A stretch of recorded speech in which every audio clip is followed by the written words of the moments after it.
Bonjour à tous et à toutes et bienvenue à notre nouvelle étude qui commence aujourd'hui. Je m'appelle Jackie Fearman des ministères Ariel Canada et puis je suis très heureuse de vous présenter notre nouvelle série sur l'histoire de la rédemption dans la Bible qui va de Genèse jusqu'à l'Apocalypse et qui va vous aider à comprendre le plan de Dieu qui couvre tout le temps, dans le fond, que ça a toujours été son plan de racheter l'être humain. Donc, je vous dis bonjour du Québec à beaucoup d'autres places, selon ce que je vois. Donc, soyez les bienvenus pour cette première partie et aussi à la deuxième partie qui suivra. C'est les sujets qu'on va couvrir, sont, maintes. Qu'est-ce que les Écritures disent par rapport aux anges, au salut, le monde à venir? On va parler de l'anxiété, la repentance, les impôts, beaucoup de sujets, qui sont, des défis des fois, dans notre marche, sur la terre.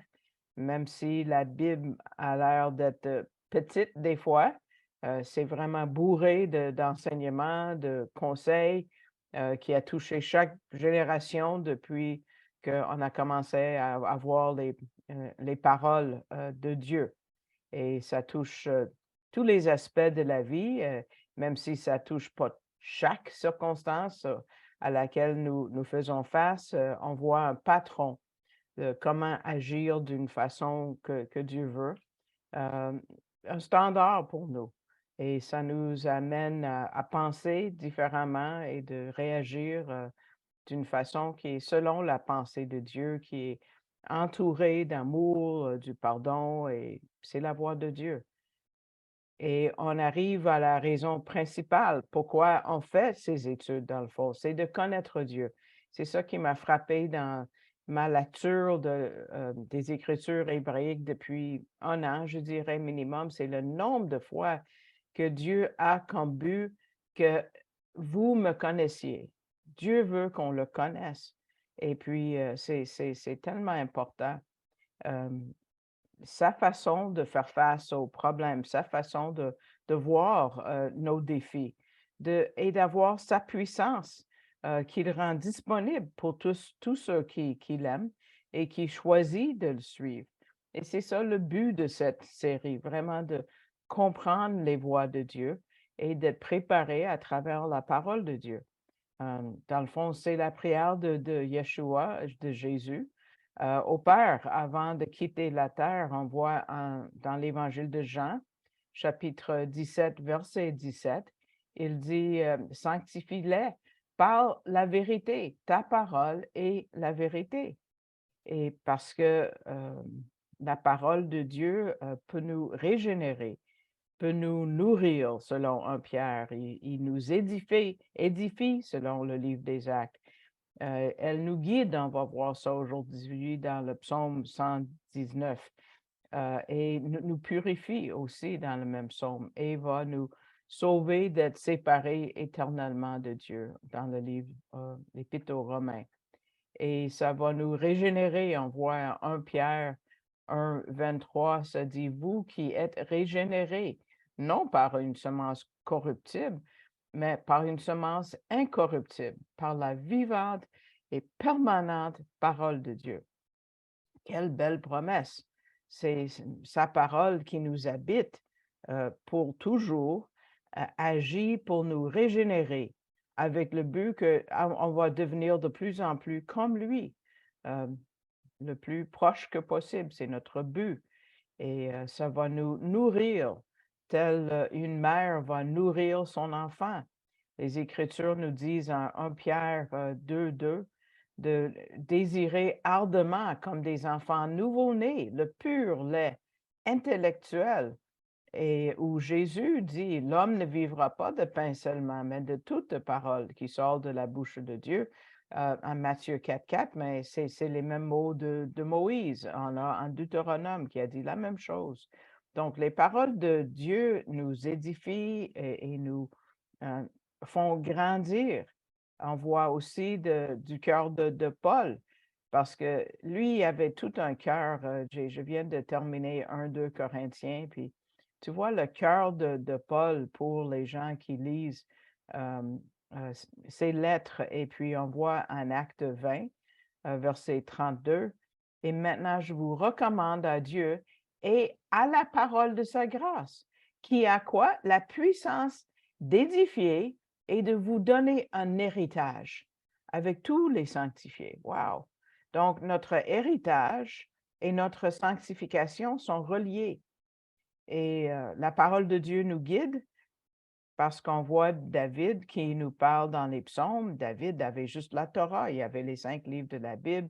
Peut-être les juges étaient écrits, je ne sais pas, je n'ai pas vérifié, mais il savait que la parole contenait des trésors, des richesses, euh, beaucoup plus que les richesses d'un roi terrestre.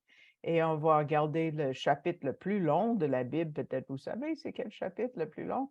C'est le psaume 119 et sûrement vous avez chanté les paroles qui vont apparaître ici. Ta parole est une lampe à mon pied et une lumière à mon sentier, dans le verset 105 du psaume 119, où ça peut la parole a des puissances ou des pouvoirs thérapeutiques, comme on voit dans le verset 9, quand il dit, comment un jeune homme, ou je peux dire une jeune femme, rendra-t-il pure sa voix? Ce sera en y prenant garde selon ta parole. Monsieur Gabizon dit qu'il a vu des personnes avec une santé mentale vraiment troublée. Euh, il les a vus être purifiés et guéris par la parole de Dieu. Oh, et cette même parole nous est donnée. Chacun de nous, dans ce livre surnaturel, on a des mots qui nous sauvent d'une séparation éternelle avec Dieu. Quelle assurance la parole nous donne, quelle promesse Paul nous donne en Romains 1, 16, quand il dit j'ai pas honte de l'Évangile. Ça, c'est le verset un peu thème des ministères Ariel. C'est la puissance de Dieu en salut à quiconque croit, et aux Juifs, premièrement, et aux Grecs. Le mot pour puissance, c'est le mot dynamus, d'où vient le mot dynamite. Boum! Donc, dans la langue grecque séculier, le mot pour dynamo, on pensait que c'était une force cosmique qui venait de l'au-delà. Platon a dit que que c'était la marque absolue de l'être, l'être humain. Et ce dynamo est à nous et disponible à travers l'Esprit de Dieu qui nous habite. Donc, quelle puissance indescriptible.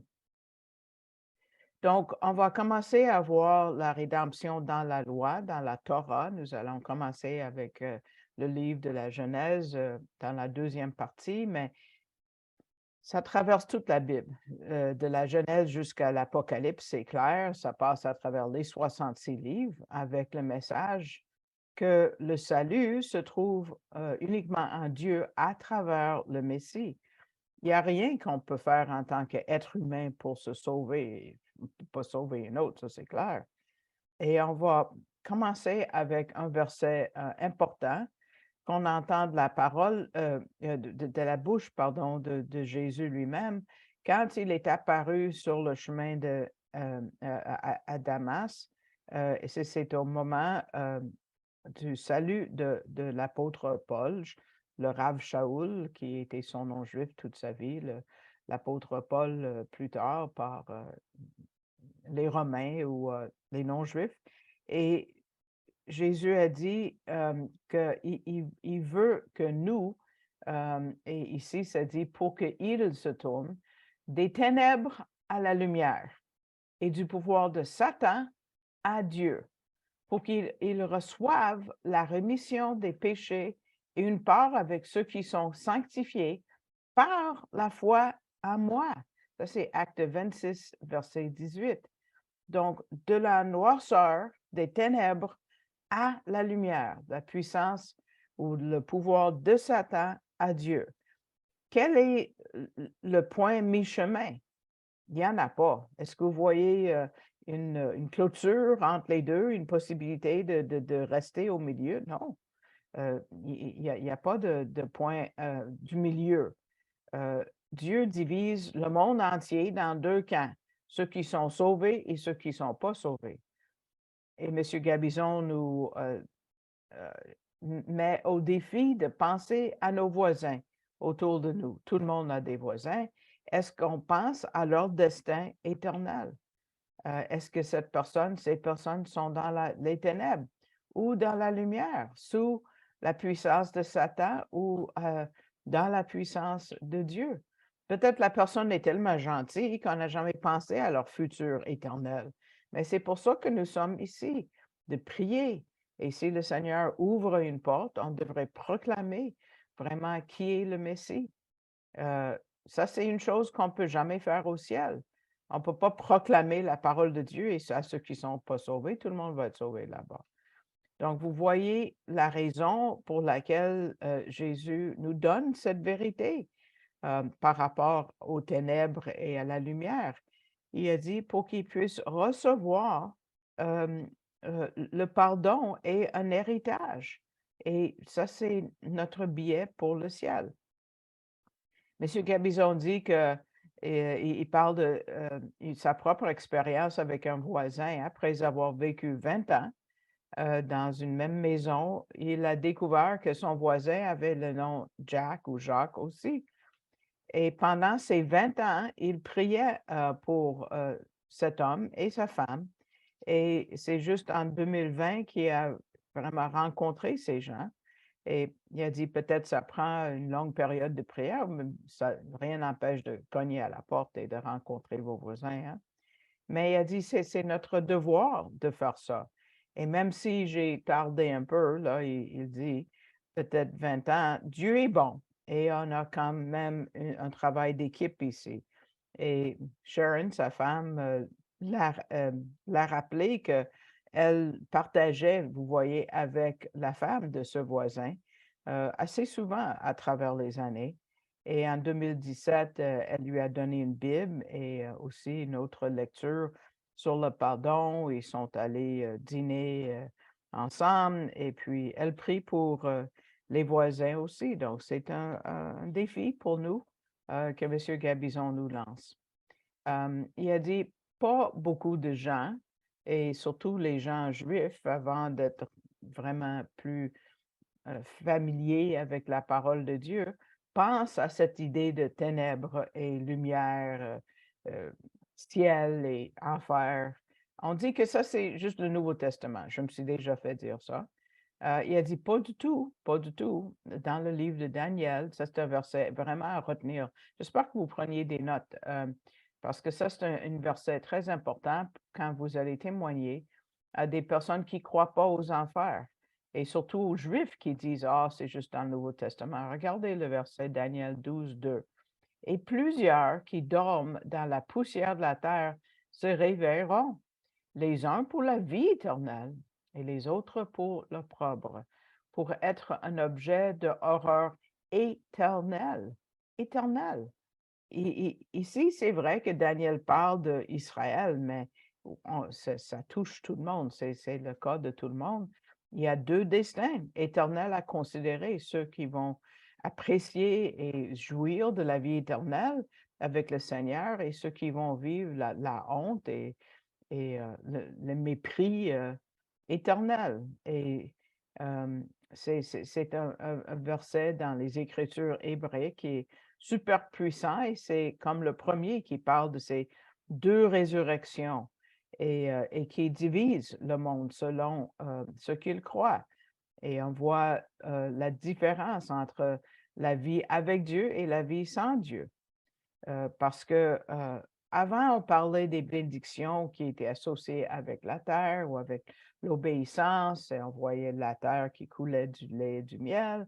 Maintenant, le voyage est différent. Ça, c'est pendant, bon, Daniel, on sait que c'était pendant le temps qui était la première déportation à Babylone.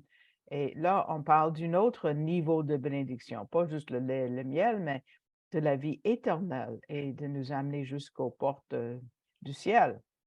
Donc, ça nous amène, il dit, à cette question-ci. Quand nous sommes sauvés, qu'est-ce que ça veut dire? Sauvés comment? Sauvés de quoi? Pourquoi est-ce qu'on a besoin d'être sauvé? Quand on se noie, on sait qu'il faut être sauvé de se noyer de l'eau, mais on est sauvé de quoi?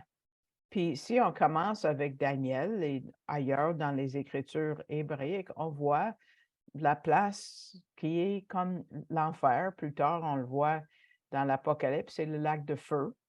Donc, l'enfer est temporaire au grand trône blanc après les 1000 ans que Jésus va régner sur la planète ici.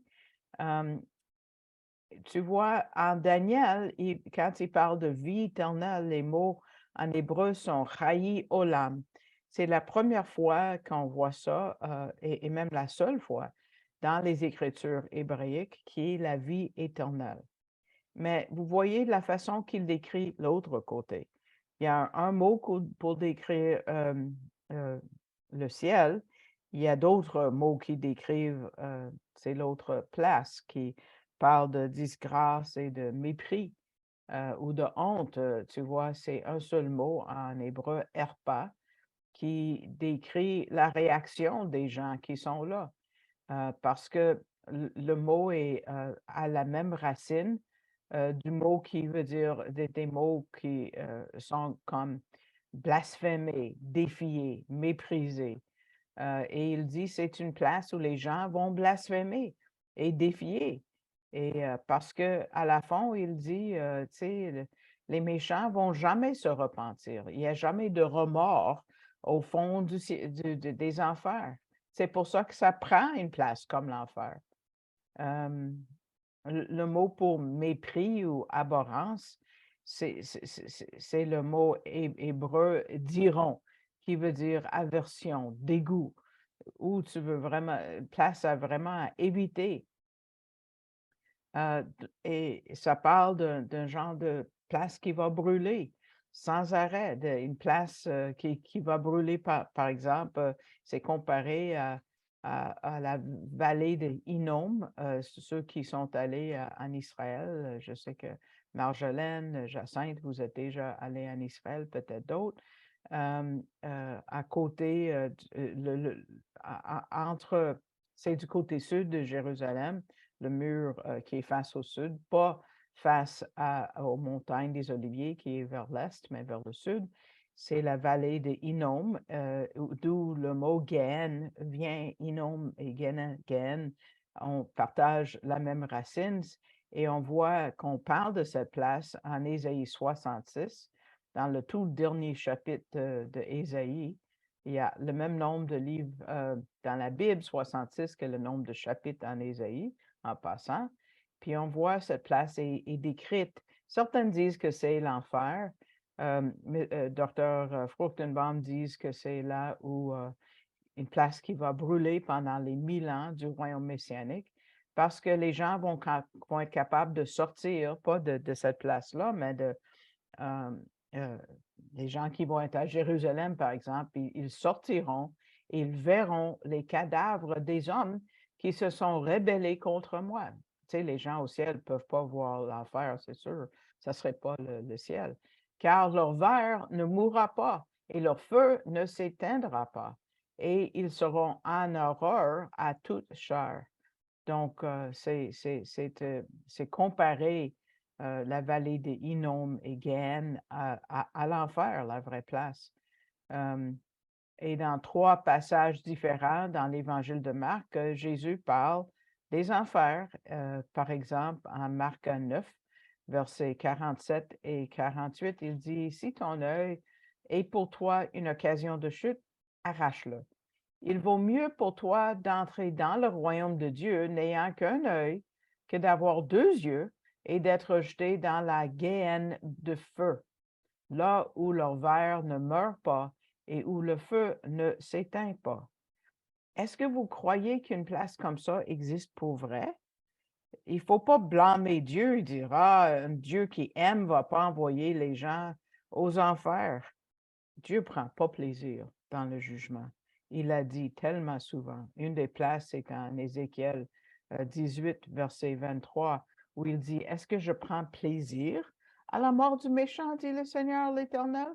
N'est-ce pas plutôt à ceux qui se détournent de ses voies et qu'ils vivent? Ça l'a blessé tellement qu'il a envoyé son fils pour mourir sur la croix, sur la tave, comme on dit souvent, la lettre hébraïque qui était en forme de croix, euh, pour que tout le monde puisse ne pas y aller. Il ne pouvait pas faire plus que ça, il ne peut pas forcer le monde au ciel, parce que c'est le choix humain, c'est le choix de chaque personne. On ne peut pas dire qu'on est forcé par Dieu.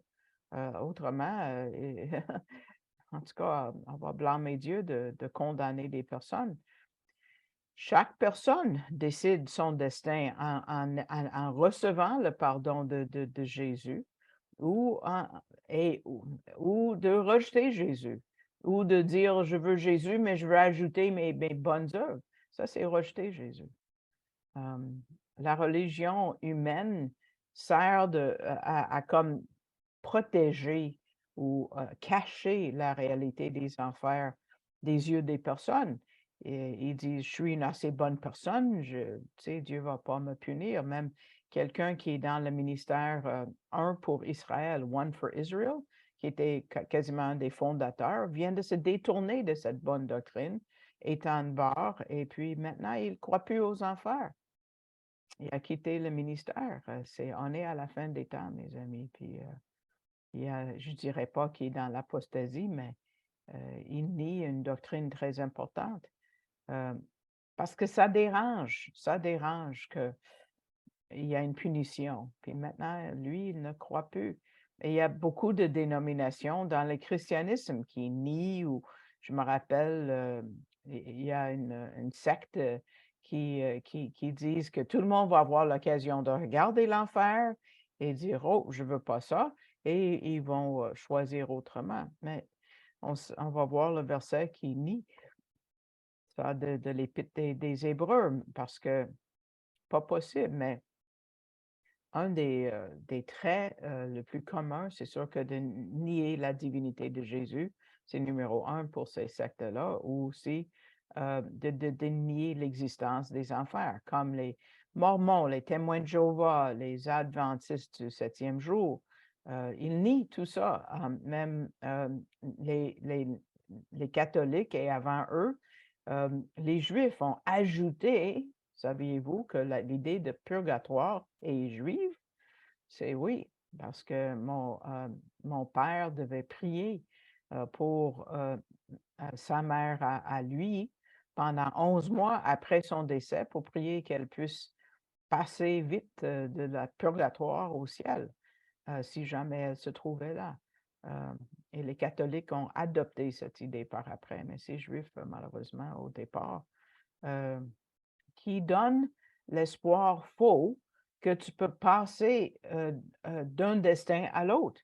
Non, c'est pas dans la Bible nulle part, c'est pas même suggéré. Et M. Gabizon dit qu'il a entendu une comme nouvelle idée chez certains Juifs. En hébreu, c'est Gigul Neshamot, qui veut dire un cercle d'âmes, qui parle d'une réincarnation, dans le fond, que tu sais, ton âme passe tu sais, dans la région des morts et ensuite c'est renvoyé à notre monde encore pour habiter un nouveau corps. Corps humain, corps animal. Ça, c'est Kabbalah. Ça, c'est dans le mysticisme juif qui est à côté de la traque complètement et c'est tellement étranger aux Écritures, mais ça gagne de plus en plus d'adhérents. Puis ils sont tellement forts dans leur bataille contre les enfers. Parce que ceux qui veulent prouver qu'il n'y a pas d'enfer, d'habitude ont une bonne raison d'y croire. Mais la Bible, comme j'ai dit, résume tout. En Hébreux 9, 27, peut-être vous avez déjà mémorisé ce verset, j'espère. C'est tellement important à garder ça en tête quand on va témoigner aux gens. Et ça dit Hébreux 9, 27, et comme il est réservé aux hommes de mourir une fois pas de réincarnation. Une fois et après cela quoi? Le jugement. Le jugement. That's it, that's all. Tu sais, il faut pas, tu sais, espérer que, tu sais, les faux prophètes, disent la vérité. Non, il faut s'appuyer sur la parole de Dieu qui est très claire par rapport à l'enfer et au ciel. Il dit qu'il a trouvé, une illustration, c'est une vieille histoire, qui a eu un impact sur sa vie à lui, au sujet des enfers. Il avait lu de Harry Ironside, qui était aussi, frappé par cette histoire. Dans les, tôt dans les 1 journées, si vous voulez, des États-Unis, quand les pionniers, traversaient, les États-Unis pour arriver, à l'océan Pacifique, ils traversaient le pays dans les wagons, couverts, qui étaient tirés par des bœufs ou des chevaux et c'était un long voyage assez lent et puis, il a dit une fois et c'est une vraie histoire, ils ont vu une ligne à l'horizon de fumée loin dans l'ouest qui s'étendait pendant des kilomètres et des kilomètres et c'est évident que c'était du feu. C'était un incendie. Il n'y avait pas de façon, c'était tellement comme un mur qui avançait vers eux. Et puis, la plupart des gens étaient désemparés, ils ne savaient pas quoi faire. Mais un homme a dit, oui, je sais quoi faire. Il faut allumer l'herbe qui est autour de nous et on fait un cercle gigantesque. Et puis, c'était tout brûlé et tout le monde s'est mis à l'intérieur de ce cercle-là et attendait. Et un enfant a dit, êtes-vous certain qu'on ne va pas être brûlé? Et le leader a dit, mon enfant, les flammes ne peuvent pas nous atteindre ici, car nous sommes là où le premier feu a été. Le premier a déjà été là. Ça, c'est l'image de nous, comme croyants par rapport au fait que nous sommes sauvés par Yeshua. Lui a été brûlé pour nous. Lui a été puni pour nous. Lui a été tué pour nous. Il n'y a aucune flamme qui peut nous atteindre quand nous sommes en lui, nous sommes sécures. C'est lui la sortie de l'enfer, de la honte et du mépris, pardon, comme on a vu plus tôt en Daniel. Il y a 2 versets qui nous rassurent, qu'on doit vraiment garder sous nos yeux. D'abord, en Romains 8, c'était un des premiers versets que j'ai appris comme nouveau croyant. Il n'y a donc maintenant aucune condamnation pour ceux qui sont dans le Messie Jésus. C'est aussi clair que ça. Et celui, en Jean 3, 18, celui qui croit en lui n'est pas jugé. That's it. C'est clair. C'est ça la voie vers la vie éternelle. Plus tard dans cette étude, on va regarder l'enfer en plus de détails, mais pour le moment, il faut se rappeler que Jésus a parlé tellement par rapport au sujet de l'enfer. Et parce que c'est pour ça qu'il est venu, pour nous sauver de là, pour prendre le jugement, pour que nous n'ayons pas à vivre ce jugement éternel de Dieu. On va regarder le processus du salut qui, lui, a ouvert la voie au salut pour que nous n'ayons pas à être condamnés. Avec ceci, on va dire c'est la fin de la première partie de cette toute première étude et je vous remercie d'avoir été à l'écoute et puis de participer au ministère que Dieu nous donne ici à Montréal et à moi par vos prières. Je l'apprécie beaucoup. Priez pour nous pour qu'on puisse euh, bien communiquer l'Évangile aux gens ici et ailleurs soit à l'antenne de radio ou sur l'Internet. Vous pouvez souscrire évidemment au poste ministère Ariel Canada, si vous voulez, ministère au pluriel. Et si le Seigneur vous met à cœur de donner, il y a une façon de faire. Je tiens à dire merci, merci, merci à tous ceux qui donnent déjà régulièrement et, ou à l'occasion. Vous êtes très appréciés. Vous allez à arielcanada.ca.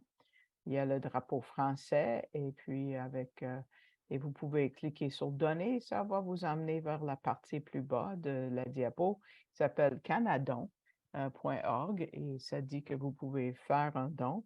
Et en cliquant sur le carré bleu, ça vous amène ici à un menu que vous tirez vers le bas pour choisir mon nom pour faire un don par carte de crédit si le Seigneur vous met à cœur de le faire. Si vous préférez envoyer un chèque, et vous allez pouvoir trouver notre adresse euh, sur le site Internet et vous avez juste à faire le chèque au nom des ministères Ariel Canada et sans mettre mon nom dessus, mais avec un petit papier collant ou autre que vous mettez dans l'enveloppe pour indiquer que c'est pour mon soutien.